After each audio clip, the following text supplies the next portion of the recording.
Patrice Douet et Christophe Salvin, bonjour à vous. Bonjour. Merci d'avoir accepté l'invitation de BIP TV.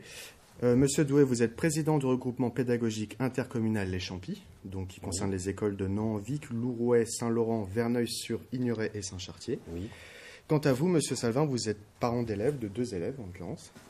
C'est ça. Vous êtes tous les deux ici pour nous parler de votre colère, une colère qui rejoint celle d'autres personnes dans le département, suite à l'annonce du projet de carte scolaire révélé jeudi dernier, qui prévoit la fermeture de 17 écoles 17 classes dans le département, dont une pour votre RPI. D'abord, première question très simple, quelle a été votre réaction quand vous avez entendu cette annonce?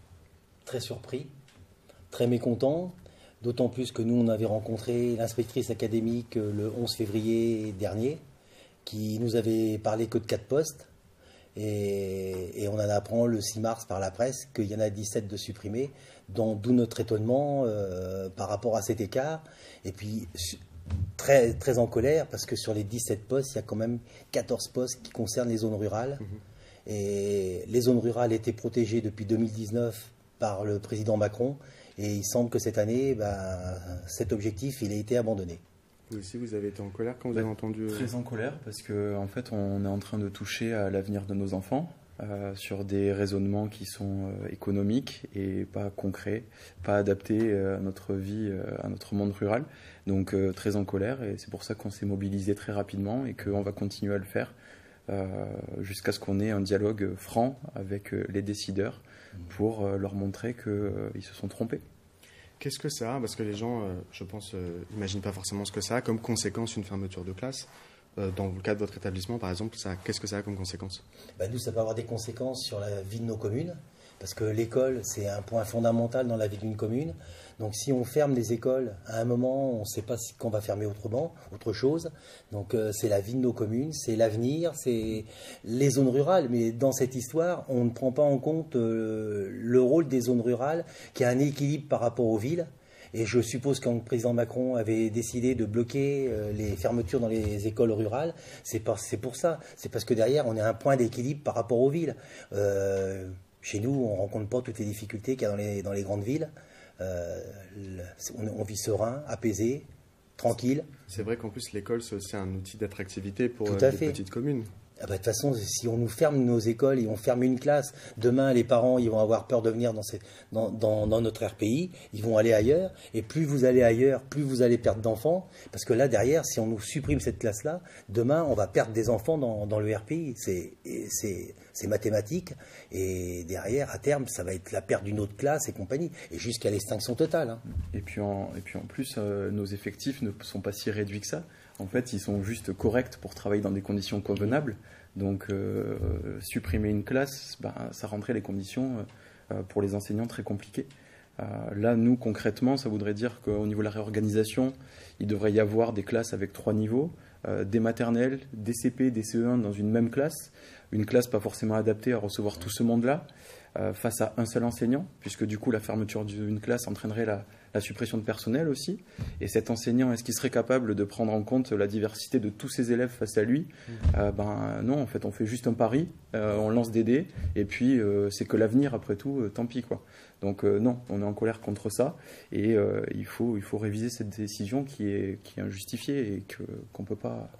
On complique la vie de l'enseignant, et puis il faut le savoir, nous il y a 2 ans on avait 72 élèves, cette année on a 76, l'année prochaine on passe à 81, on nous supprime un poste au moment où le RPI regagne des enfants, donc c'est incompréhensible.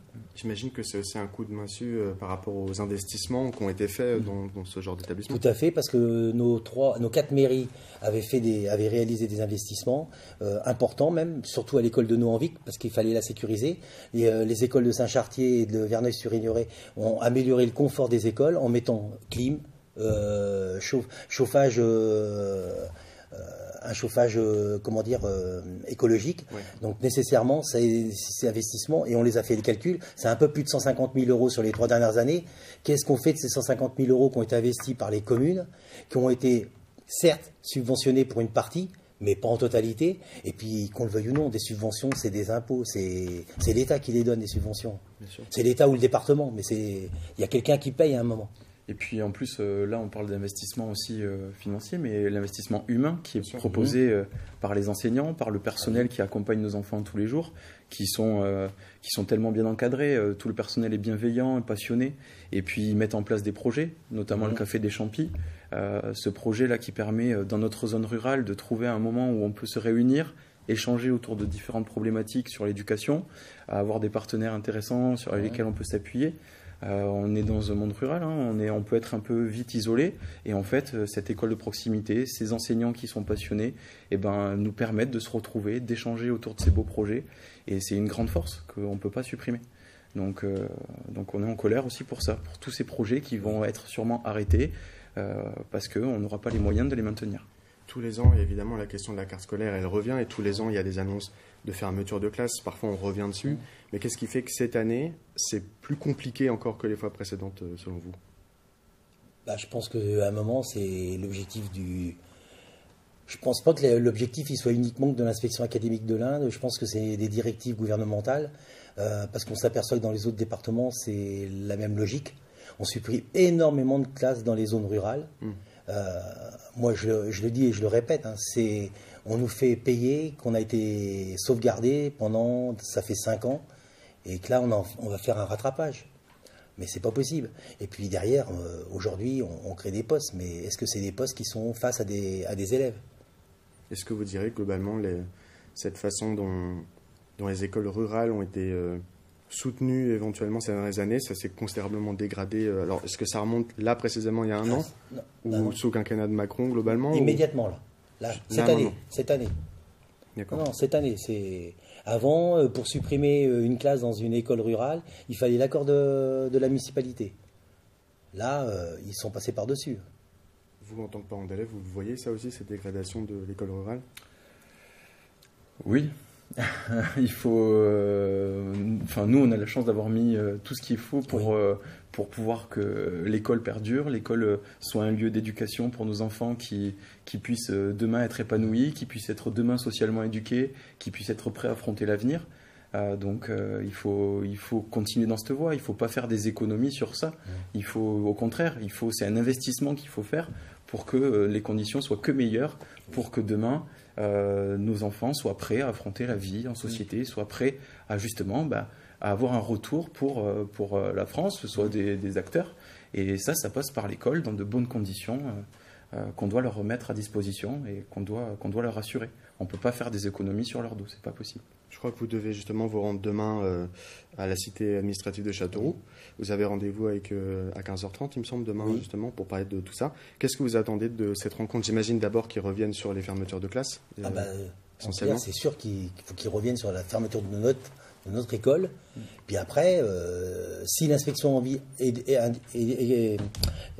l'inspection académique a envie de discuter des classes, mais qu'ils le fassent en amont, mais qu'ils ne nous mettent pas devant le fait accompli un 6 mars par la presse, parce qu'on l'a quand même appris par la presse, qui discutent avec les maires et qui discutent avec comme nous, les collectivités locales, qui gérons des écoles, pour qu'on ne soit pas mis devant le fait accompli.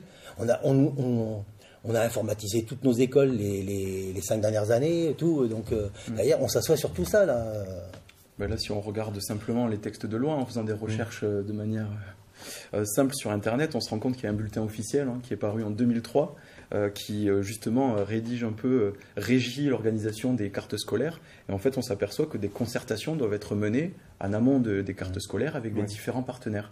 Et elles n'ont pas eu lieu, ces concertations. On apprend ça par la presse, avec des arguments qu'on nous donne à demi-mot, parce qu'on sait pertinemment qu'ils sont simplement économiques, et en aucun cas, ils sont là pour le bien de nos enfants. L'école, c'est pas un tableau Excel. Bien sûr. Merci à vous deux, en tout cas, d'avoir accepté de venir sur le plateau de Bip TV pour nous parler de ce sujet important. Merci à vous aussi, chers téléspectateurs. À suivre votre émission Clap de Bip présentée par Sarah Benassen, puis à 20h50.